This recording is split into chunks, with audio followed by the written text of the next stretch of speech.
The impossible peace. The grand hall of the Galactic Council was silent. Ambassador Sarah Chen walked slowly to the center. Her footsteps echoed in the massive room. 200 alien races watched her. Their eyes were cold. Their faces showed no mercy. The Kraxan Emperor sat on the highest throne. He was 3 times bigger than any human. His red skin glowed under the lights. His 4 muscular arms rested on his chair. Behind him stood his generals. They all smiled. They smiled because they thought they had won. "Human ambassador," the Emperor said. His voice was like thunder. "Your species has lost. 50 of your colonies are now space dust. 10 million humans are dead. Do you accept defeat?" Chen stood straight. She was small compared to the aliens around her, but she did not shake. She did not cry. She simply nodded. "Earth accepts your terms for peace," she said. Her voice was clear and calm. The room exploded with laughter. The Vorthan delegates hit their tentacles on the floor. The Zalaki warriors roared. The Primans clicked their beaks in amusement. To them, humans were babies playing with toys, weak creatures who dared to explore space too soon. Commander Krex, the Emperor's son, stood up. His 4 arms spread wide. "Father, these humans are pathetic. They lasted only 3 months in war. The Vorthans fought us for 50 years. The Zalaki fought for 30. Humans surrender after 3 months. More laughter filled the hall, but Chen's assistant, a young man named David Park, noticed something strange.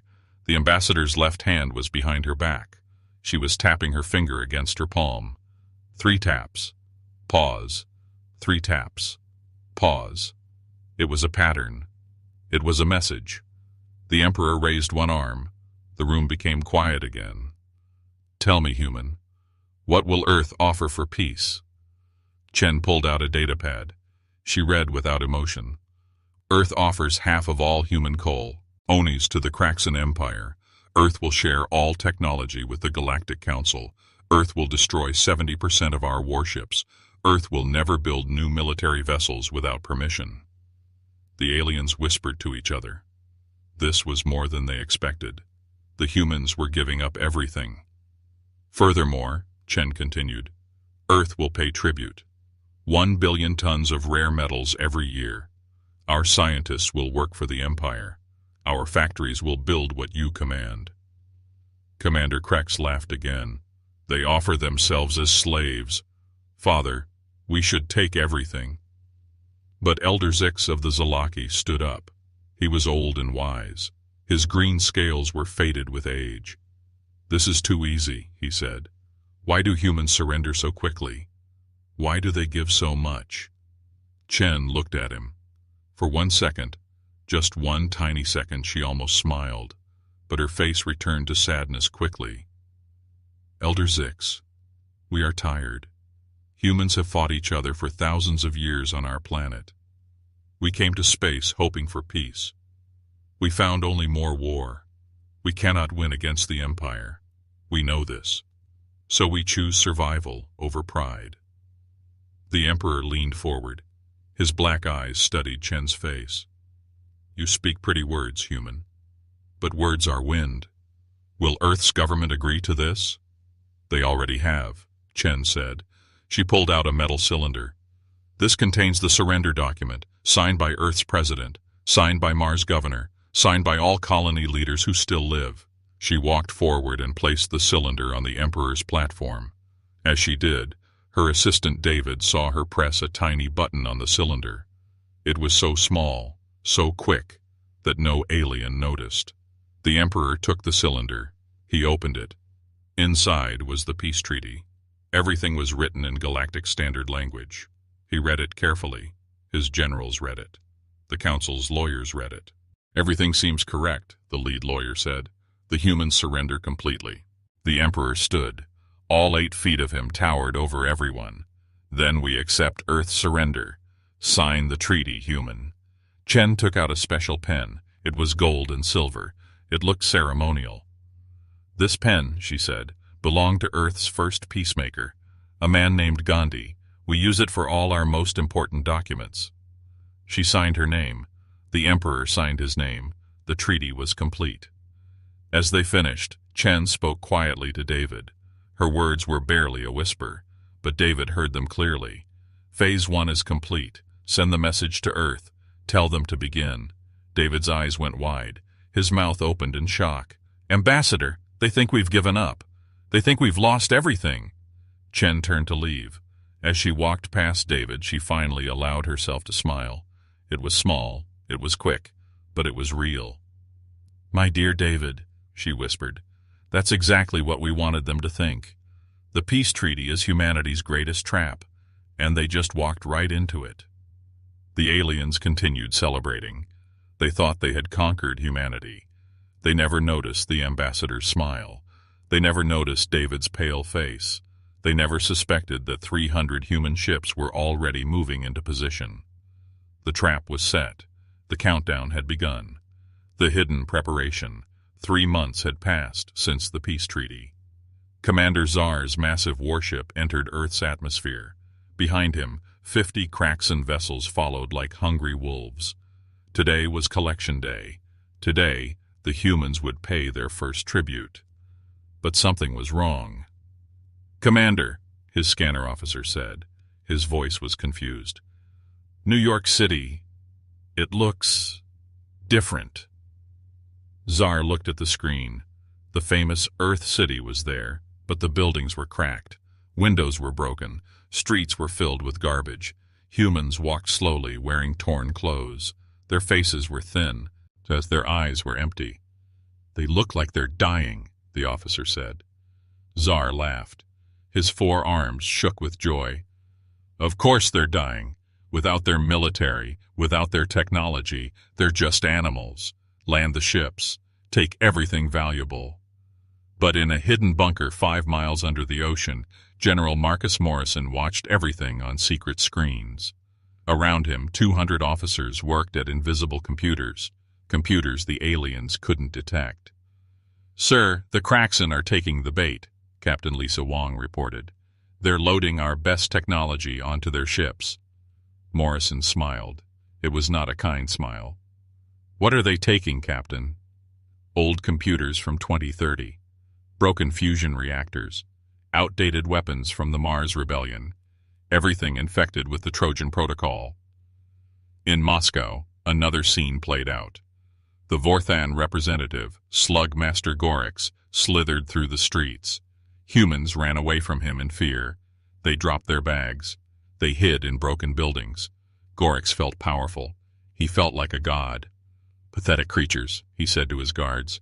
They once thought they could fight us. But the running humans were not scared. They were soldiers, special forces. Acting scared was their mission. Every scream was planned. Every tear was fake.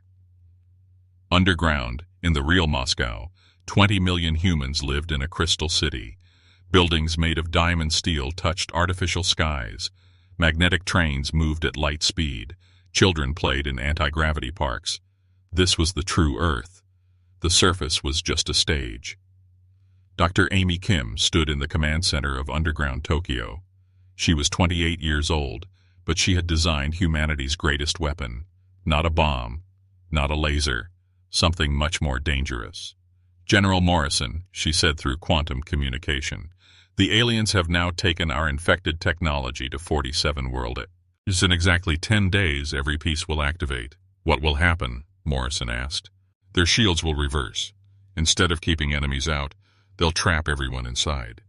Their weapons will lock. Their engines will stop. Every computer will show one message. Humanity remembers. Above ground, Ambassador Chen met with the Kraxan Emperor via hologram. She stood in a small, dirty room. Behind her, fake walls showed poverty. But 3 feet behind those walls was the real room. Beautiful, advanced, powerful. Emperor, she said, bowing low, Earth has prepared your tribute, 1 billion tons of metal, as promised. The Emperor examined the manifest. This metal, it's very low quality. It's all we have, mighty Emperor. You destroyed our best mines. This comes from asteroid scraps. The Emperor grunted. Pathetic, but acceptable. Send it to our forge worlds. Chen bowed again. Hidden from view, she pressed a button. The metal shipments were special. Each ton contained microscopic robots, sleeping robots, waiting robots. Once they reached the forge worlds and were melted down, they would become part of every Kraxan weapon, every ship, every tool, and they would wait for the signal. Meanwhile, near Jupiter, something incredible was happening. Captain Roberto Silva floated in space, invisible to all sensors. He and his team had been working for 3 months, building, preparing, creating humanity's real fleet. "Captain," his engineer said, "ship number 5000 is complete." Silva looked at the massive vessel. It was beautiful, black as space, armed with weapons the aliens had never seen. Weapons humanity had developed in secret for 50 years. Weapons they had hidden even from themselves. "How many more?" Silva asked. "We'll have 10,000 ships ready in 7 days, sir." Inside Earth's moon, another secret revealed itself. The moon was not solid. It was hollow. And inside was humanity's backup plan. 1,000,000 frozen embryos. Complete libraries of human knowledge. Factories that could build a new civilization.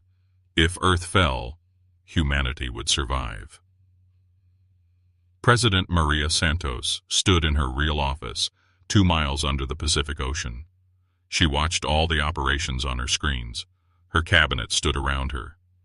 "Are we monsters?" Defense Secretary Jackson asked. "We're lying to the entire galaxy." Santos turned to him. Her eyes were hard. "They killed 10 million of our children. They laughed while our colonies burned. They think kindness is weakness. We'll show them the truth." "What truth?" Jackson asked. "That humanity's greatest strength was never our weapons. It was our ability to plan, to wait, to pretend. We've been pretending to be weak for 3 years, even before the war started." On the Kraxan homeworld, Emperor Krax examined the human technology. "This is garbage," he roared. "Their best computer is slower than our children's toys." His scientist, Dr. Veek, agreed. "They're centuries behind us, Emperor. They were never a threat." But in the computer's deepest code, hidden under millions of useless programs, a single line waited. "When the stars align, the ghost will wake." 7 days remained until the alignment. 7 days until humanity's trap would spring. 7 days until the galaxy learned why Earth's children had been playing dead. The countdown continued, and in the darkness between stars, 10,000 human warships powered up their engines for the first time. The peace was a lie. The weakness was a mask. And soon, very soon, humanity would show its true face. The trap springs. The stars aligned at exactly midnight, Earth time. In 1 second, everything changed. On the Kraxan homeworld, Emperor Krax was sleeping in his palace. Suddenly, every screen in his empire turned black. Then, 3 words appeared in burning red letters. "Humanity remembers everything." His guards rushed in. "Emperor! Our ships! They're not responding!" Across the galaxy, on 47 alien worlds, the same scene played out. The weak human technology they had taken suddenly came alive. But not in the way they expected. Every computer virus had been sleeping. Now they woke up hungry.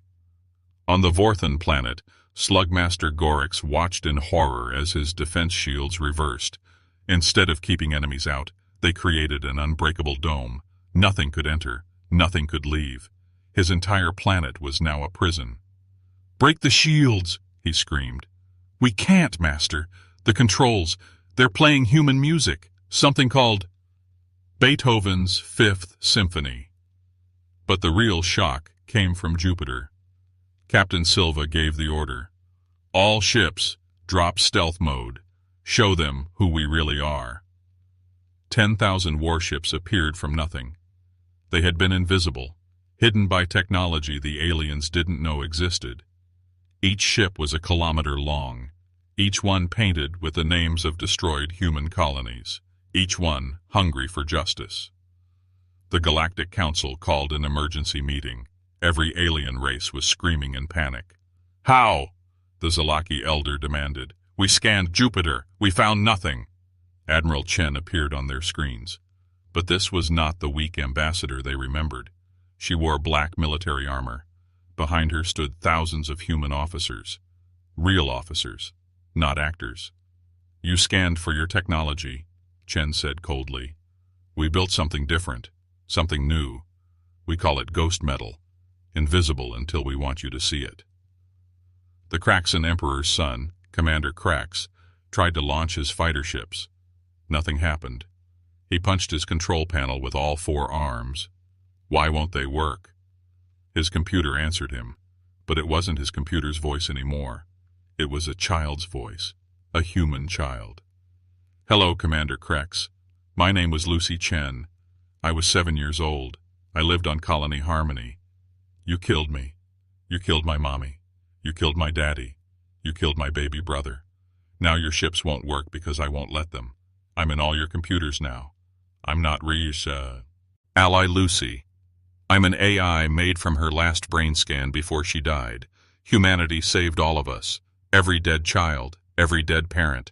We're all here, in your systems, waiting. Krex stumbled backward in horror. The dead were speaking. The murdered children were controlling his empire's technology. On Earth's surface, the illusion finally broke. The broken buildings flickered and disappeared. They were holograms. The real cities rose from underground. Towers of crystal and light pierced the clouds. The weak humans threw off their torn clothes. Underneath, they wore advanced combat suits. In underground Tokyo, Dr. Kim activated the next phase. General Morrison initiating Operation Mirror. What's Operation Mirror? A young officer asked. Kim's eyes were cold. Every piece of technology they stole from us has been recording, learning their weaknesses, finding their secrets. Now we know everything. Their passwords, their plans, their fears. She pressed a button. Across the galaxy, human technology began broadcasting alien secrets. The Kraxan Empire's illegal weapons. The Vorthan's genocide of smaller races. The Zalaki's hidden slave camps. Every crime, every lie, every dark secret. The smaller races in the Galactic Council saw the truth. They had been slaves. They had been victims. And now they were angry. But the real surprise was yet to come. President Santos herself appeared on every screen in the galaxy. Behind her was something impossible, a planet that shouldn't exist. Citizens of the galaxy, she said, I stand on New Earth, a planet we built in dark space, a planet you never found because we didn't want you to. We have 50 more like it, hidden, protected, each one with 1 billion humans, each one with factories building warships. The aliens watched in stunned silence. You thought we were one small species on one small planet, Santos continued, but humans spread like seeds on the wind. We hide, we adapt, we survive, and we remember. The Emperor found his voice. This is an act of war. You signed a peace treaty. Chen appeared beside Santos. She held up the treaty. Let me read you the exact words, Emperor. Humans will share all technology they possess on the surface.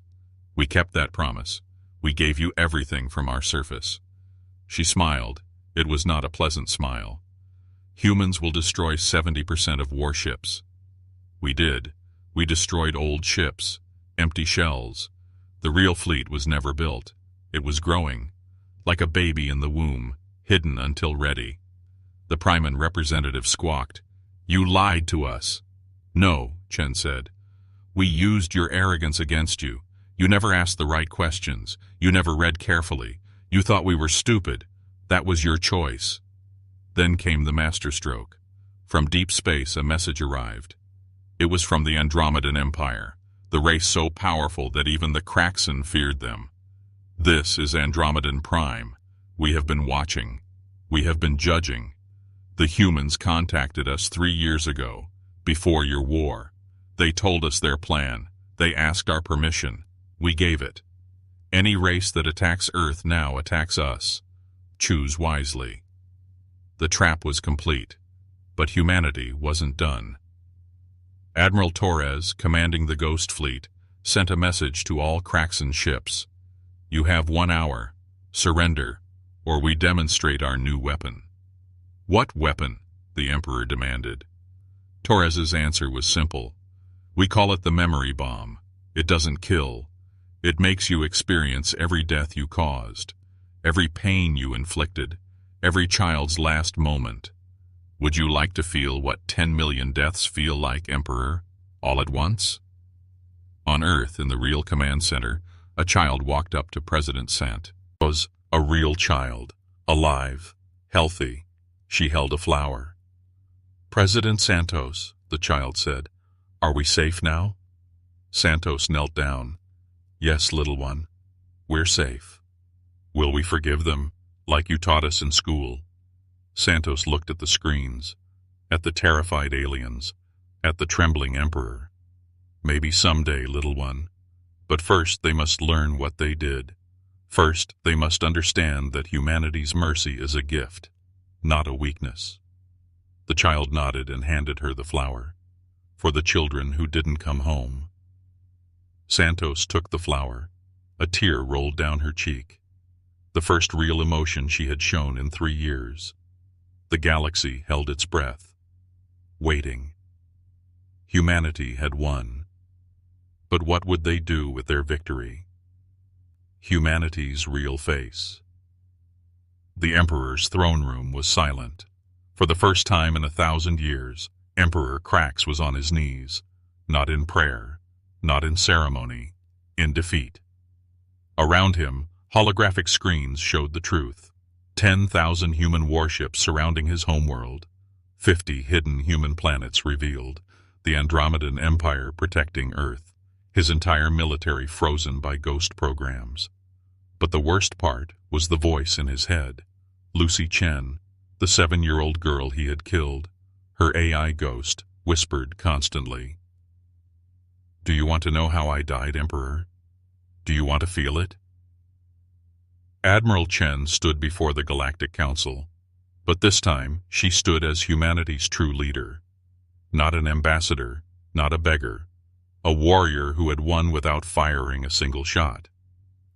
Before we discuss terms, Chen said, let me show you something. The main screen lit up. It showed a human laboratory from 20 years ago, scientists working on something secret. This is Dr. James Park, my grandfather, David Park said, standing beside Chen. 20 years ago, he discovered something that changed everything. The video showed Dr. Park holding a strange device. It looked like a simple metal box. We call it the consciousness trap, David continued. When any sentient being dies violently, their last thoughts create an energy pattern. This device captures that pattern, stores it, preserves it. The aliens shifted uncomfortably. For 20 years, Chen said, we secretly placed these devices on every human ship, every colony, every outpost. We collected the dying thoughts of 10 million humans, 10 million final moments, 10 million last words to their children. She pressed a button. The room filled with whispers, millions of voices, parents calling for their children, children crying for their mothers, last words of love, last screams of pain. The Vorthan delegate vomited. The Zalaki warriors covered their ears. Even the mighty Kraxan generals looked sick. But here's the real secret, Chen said. The voices stopped. We didn't just collect them, we weaponized them. President Santos appeared on screen from Earth's real capital. Behind her stood someone impossible, someone who shouldn't exist. It was Lucy Chen, not an AI, not a hologram, the real Lucy Chen. The Emperor stood up so fast he knocked over his throne. Impossible! We killed her. We destroyed that entire colony. Lucy spoke. Her voice was older now, not 7, maybe 27. You killed my body, Emperor, but humans had prepared. Every colony had emergency consciousness transfers. The moment before death, our minds were uploaded and sent to Earth. Our bodies died, but we lived on in clone bodies, growing, learning, preparing. The room exploded in chaos. The aliens were screaming. This changed everything. 10 million? The Elder Zix gasped. You saved 10 million consciousness patterns? No, Santos said quietly. We saved all of them. Every single one. A door opened. Thousands of humans walked in. They wore white uniforms. On each uniform was a name and a date, the names of destroyed colonies, the dates of their deaths, but they were alive. Commander Krex stumbled backward. This is madness. This is impossible. Dr. Kim appeared on another screen. Not impossible, just expensive. It cost Earth everything, every resource, every scientist working in secret. We spent 20 years and 1 trillion tons of resources. But we did it. We conquered death itself. Why? The Emperor's voice was broken. Why go so far? Chen's expression softened. For the first time, she looked tired. Because that's what humans do. We don't accept death. We fight it. We cure diseases. We extend life. We back up our minds. And when you killed our children, we brought them back. Every single one. But then came the darker revelation. General Morrison appeared on screen. Behind him was something that made every alien freeze in terror. Millions of robots, each one holding a consciousness trap. These aren't for humans, Morrison said coldly. These are for you. Every Kraxan, every Vorthan, every Zalaki who participated in the massacre.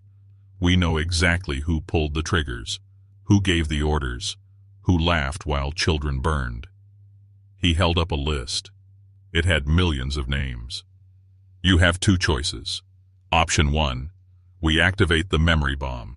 You experience every death you caused. The pain might drive you insane. Then we capture your consciousness and put you on trial. The trial will last as long as your victims suffered. For some of you, that's hours. For others, that's years. The Emperor's 4 arms shook. And option 2? Truth and reconciliation, Santos said. You stand before your victims, the ones you killed who are now alive again. You face them. You apologize. You hear their stories. You feel their pain without technology. Just empathy. Then, you help rebuild what you destroyed. And if we refuse both? Commander Krex snarled. Chen smiled sadly. Then we disappear. All humans. All our technology. All our knowledge. We have 1 million ships waiting in dark space. We have planets you'll never find. We'll leave this galaxy forever. But first we'll release everything. Everything. Every secret we learned from your computers. Every crime. Every lie. Every hidden shame. We'll broadcast it to every species in the galaxy. Every slave will know who enslaved them. Every murdered race will know who killed them. The small races you oppressed will rise, and you'll face them alone. The Priman leader spoke up. You're not warriors. You're manipulators. No, Lucy Chen said. She was crying now. We're survivors. We're the species that survived ice ages, plagues, world wars, nuclear weapons, climate change. We survived by adapting, by thinking, by refusing to give up. You thought our kindness was weakness, but kindness is what we choose when we're strong. Violence is what we choose when we're cornered. Then, the final shock. The Andromedan Emperor himself appeared. Nobody had seen an Andromedan in 1,000 years. They were myths, legends, gods. He was surprisingly small, almost human-looking, but his eyes held the weight of galaxies. I will tell you why we protect humanity, he said. His voice was ancient, because they remind us of ourselves. 1 million years ago, we were like them, young, angry, clever. We were attacked by an older race. We survived by pretending to be weak, by planning, by thinking 10 steps ahead. He looked directly at Emperor Krax. But humans did something we didn't. They saved their enemies' victims. They brought back the dead. They chose mercy when they could choose revenge. That's evolution. That's growth. That's why they will inherit the stars. The room was silent for a long moment. Then, Emperor Krax did something nobody expected. He cried. The mighty emperor of the Kraxan Empire, the destroyer of worlds, the killer of millions. He fell to his knees and sobbed. I see her, he whispered. Lucy Chen. In my mind, she's showing me her birthday party, the day before we attacked. She was happy. She was innocent. She was my daughter, Admiral Chen said quietly. My only child. The room gasped. Chen had been negotiating with her daughter's killer this entire time. You knew? The Emperor looked up. You knew who I was? I knew everything, Chen said. I watched you kill her on the security feeds. I heard her call for me. I heard her last words. Why didn't you kill me? Chen walked forward. She knelt beside the Emperor. Enemy to enemy. Mother to killer. Because she asked me not to. Her last words weren't, I love you, Mommy. They were, don't become like them. So I didn't. I became something better. I became what she would have wanted. Smart, strong, but still kind. The Emperor's tears fell like rain. I choose option 2, truth and reconciliation. I will face every victim. I will hear every story, even if it takes 1,000 years. One by one, the other alien leaders made their choice. Most chose reconciliation. Some chose to run. None chose war. 3 months later, on a space station between Earth and Kraxan, something beautiful happened.